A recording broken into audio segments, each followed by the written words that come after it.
A man with no dialogues for a decade is now writing the dialogue of Malayalam cinema's next chapter. നമ്മുടെ ജോജി ചേട്ടനെ കുറിച്ച് മലയാളികൾക്ക് ഒരു പ്രത്യേക ഇൻട്രൊഡക്ഷൻ്റെ ആവശ്യമില്ലല്ലോ. He's A rare kind of an actor. 10 വർഷത്തിലേറെ ഒരു ജൂനിയർ ആർട്ടിസ്റ്റ് ആയിട്ട് മാത്രം ഒതുങ്ങിക്കൂടിയ ജോജി ജോർജ് എങ്ങനെയാണ് മോളിവുഡിന്റെ ആക്ടേഴ്സിൽ ടോപ്പ് ടയറിലേക്ക് എത്തിയത് without having any connections in the industry? Is it talent or is that a pure luck? Welcome to Mollywood pulp. Let's see Jojo George's exciting journey. So ഇതെല്ലാം തുടങ്ങുന്നത് ചെറുപ്പത്തിലേ ഉള്ള സിനിമ ആഗ്രഹം വെച്ചാണ്. അങ്ങനെ ഒരു ആഗ്രഹം മനസ്സിൽ പതിയാൻ കാരണം അദ്ദേഹത്തിന്റെ നാട്ടിലെ തിയേറ്ററായ ശ്രീമുരുക ടാക്കീസിൽ നിന്നും സിനിമകൾ കണ്ടതുകൊണ്ട് മാത്രം. ആ ആഗ്രഹം പിന്നീട് വളർന്ന് എവിടേക്ക് എത്തിയെന്നറിയോ? അതായത് പഠിക്കുന്ന സമയത്ത് എക്സാമിന് പോകാതെ പകരം മഴവിൽ കൂടാരത്തിന്റെ ഷൂട്ട് കാണാൻ പോലും പോയിട്ടുണ്ട്. ഒരു ജൂനിയർ ആർട്ടിസ്റ്റായിട്ട് പണിയെടുക്കാനും വന്നു കഴിഞ്ഞു. അന്ന് പക്ഷെ അദ്ദേഹത്തിന് അഭിനയിക്കാനുള്ള ആഗ്രഹം 100%, അഭിനയിക്കാനുള്ള കഴിവ് 0% ആയിരുന്നു. അന്നു മുതൽ കുറെ വർഷക്കാലം സിനിമയ്ക്ക് വേണ്ടി പലയിടങ്ങളും അലഞ്ഞ് പലരും പെർഫോമൻസിൽ യാതൊരു പുതുമയില്ല എന്ന് പറഞ്ഞ് അന്ന് അയാൾ അങ്ങനെ മാറ്റി നിർത്തപ്പെട്ടു. അങ്ങനെ കോളേജ് കാലത്തിന് ശേഷം എല്ലാ സിനിമാ ലൊക്കേഷനുകളിലും പോയി ചാൻസ് ചോദിച്ച് പലയിടങ്ങളിലും ഒരു ഡയലോഗ് പോലും ഇല്ലാത്തൊരു ജൂനിയർ ആർട്ടിസ്റ്റായിട്ട് സ്ക്രീനിൽ വന്നു. എൻ്റെ ഓർമ്മ ശരിയാണെങ്കിൽ ദാദാ സാഹിബിലും ഇൻഡിപെൻഡൻസിനും എല്ലാം ജസ്റ്റ് ഒരു സീനിന്റെ അറ്റത്തായിട്ട് അദ്ദേഹം നിന്നിട്ടുണ്ട്. അങ്ങനെ കുറേ സിനിമകൾ. എന്നാലും ആ ഒരു അവസ്ഥയിൽ പ്രതീക്ഷ കൈവിടാത്ത ജോജി ജോർജ് പക്ഷേ അവസാനം വീട്ടുകാരുടെ നിർബന്ധത്തിന് വഴങ്ങി ജോലിയുടെ ട്രെയിനിങ്ങിനായി പോകാൻ ട്രെയിൻ കയറാൻ നിൽക്കുകയാണ്. നിങ്ങൾ ഓർക്കണം, ഹോട്ടൽ മാനേജ്മെന്റ് ഡിഗ്രിക്ക് ശേഷം ട്രെയിനിങ്ങിനായി പോകാൻ വെറും 6000 രൂപ കയ്യിൽ വെച്ചുകൊണ്ട് നിൽക്കുമ്പോൾ ആ സ്പോട്ടിൽ ആൾക്കൊരു തോന്നലുണ്ടാകുകയാണ്, ചെന്നൈയിൽ പോയാൽ എല്ലാവരും സിനിമയിലേക്ക് എത്തുന്നു, അതായിരിക്കും എന്റെയും ബ്രേക്ക് ത്രൂ. അങ്ങനെ വിചാരിച്ച് ആ ഒറ്റ നിമിഷത്തിലെടുത്ത തീരുമാനത്തിൽ ചെന്നൈക്ക് ടിക്കറ്റ് പോലും കൊടുക്കാതെ ട്രെയിൻ കയറി ആള് ചെന്നൈയിലെത്തി. വർഷങ്ങൾക്ക് ശേഷത്തിലെ ധ്യാനെ പോലെ തന്നെ അല്ല, അന്ന് ശരിക്കും എല്ലാവരുടെയും തട്ടകം ചെന്നൈ തന്നെ ആയിരുന്നു. അങ്ങനെ ജോജി ചേട്ടൻ അവിടെ കുറെ അലഞ്ഞ് അവസാനം ഒന്നും ആയില്ല. സിനിമയിൽ നടക്കുന്ന പോലത്തെ ഫീൽ ഗുഡ് ക്ലൈമാക്സ് അന്ന് ജോജിന്റെ ജീവിതത്തിൽ സംഭവിച്ചില്ല. ജോജി ജോർജിന്റെ കഥ ഒരു സിനിമ ആക്കുകയാണെങ്കിൽ ഒരു ലോഡ് ആഗ്രഹങ്ങളുമായി ട്രെയിൻ കയറി കയ്യിലെ കാശെല്ലാം തീർന്ന് ഒന്നും ആവാതെ തിരിച്ചു വരുന്നൊരു ഷോട്ട് വെച്ച് ഇന്റർവെൽ ടൈറ്റിൽ ഇടാമായിരുന്നു അല്ലേ? 2 പതിറ്റാണ്ടോളം നിന്ന ഈ അലച്ചിലിനിടയിൽ സംഭവിച്ച ഒരു രസകരമായ സംഭവം ഞാൻ പറയാം. ജോജി എയർപോർട്ടിൽ നിൽക്കുകയാണ്. അപ്പോൾ എയർപോർട്ടിൽ നിന്ന് മമ്മൂക്ക ഇറങ്ങി വരുന്നു. മമ്മൂക്കാനെ കണ്ട എക്സൈറ്റ്മെന്റിൽ വണ്ടി എടുത്ത് മമ്മൂക്കാനെ കാറിന്റെ പിന്നാലെ പോയി റെയിൽവേ ക്രോസിൽ മമ്മൂട്ടിയുടെ വണ്ടി നിർത്തിയിട്ട സമയത്ത് ജോജു അദ്ദേഹത്തിന്റെ അടുത്തേക്ക് ഓടിച്ചെന്ന് മമ്മൂക്കാനെ കണ്ട സന്തോഷത്തിൽ ചന്തുവിനെ തോൽപ്പിക്കാനാവില്ല മക്കളെ എന്ന ഡയലോഗ് ഇമിറ്റേറ്റ് ചെയ്ത് മമ്മൂക്കാനെ ചിരിപ്പിച്ചു.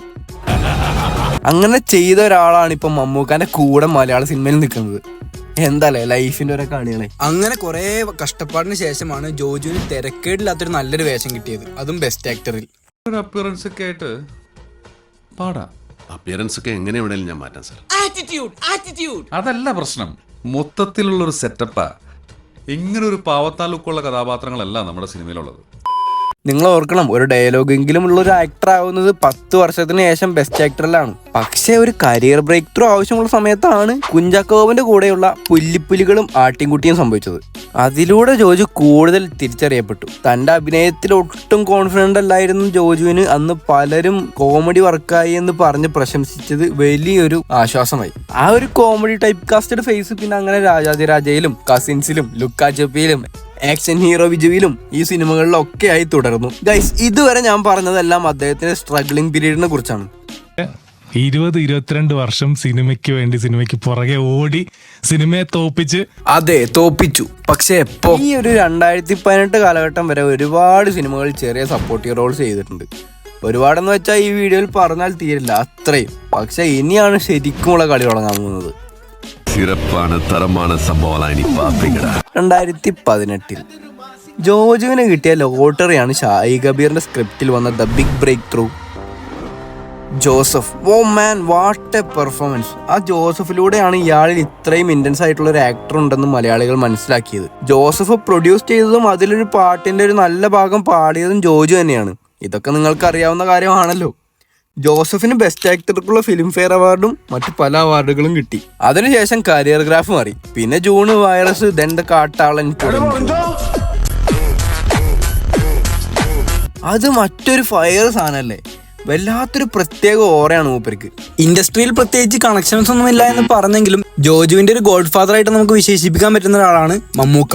നമ്മൾ ഇന്ന് കാണുന്ന ഈ ലെവലിലേക്ക് എത്താൻ ജോജുവിന്റെ കരിയർ പ്രോസസ്സിൽ മമ്മൂക്ക നല്ല ഹെൽപ്പ് ചെയ്തിട്ടുണ്ട്. മമ്മൂക്കാന്റെ സിനിമയായ പട്ടാളത്തിൽ ഒരു ചെറിയ വേഷം ജോജുവിന് കിട്ടിയിരുന്നെങ്കിലും പക്ഷേ പേഴ്സണലി മമ്മൂക്കാക്ക് ജോജുവിന്റെ ഈ സിനിമാ പ്രാന്ത് വളരെയധികം ഇഷ്ടപ്പെടുകയും അങ്ങനെ മമ്മൂക്ക റെഫർ ചെയ്തിട്ടാണ് ജവാൻ ഓഫ് വെള്ളിമല, വജ്രം, ബ്ലാക്ക് എന്നീ സിനിമകളിലും ചെറിയ റോളുകൾ ജോജുവിന് ലഭിച്ചത്. ആ ഒരു പ്രോസസ്സിലൂടെയൊക്കെയാണ് ജോജു ഇന്ന് കാണുന്ന ഈ ലെവലിലേക്ക് എത്തിയത്. അങ്ങനെ പൊറിഞ്ചു മറിയം ജോസിന് ശേഷം 2019 20 9 സിനിമകളും പിന്നെ 21 നമ്മുടെ സ്വന്തം തങ്കൻ ചേട്ടനും ആ ക്യാരക്ടറിലൂടെ ഇനി അറിയാത്തവർക്ക് കൂടി ആളറിഞ്ഞു. ചുരുളി, 1 ആണും പെണ്ണും, പിന്നെ എന്റെ favourite Nayattu, Malik, then my another favourite മധുരം.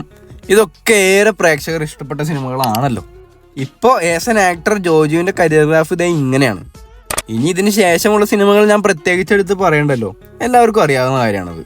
ഇനി വേണ്ടവർക്കായിട്ടൊന്ന് കമന്റ് ചെയ്താൽ മതി, ഞാൻ റിപ്ലൈ തരാം കേട്ടോ. പക്ഷെ ഇപ്പൊ മറ്റൊന്ന് പറയാം, സ്പെഷ്യലി മെൻഷൻ ആക്കിയില്ലേ എനിക്ക് തന്നെ റിഗ്രറ്റ് വന്ന ജോജുവിന്റെ ഒരു അണ്ടർ റേറ്റഡ് മൂവി ഇരട്ട.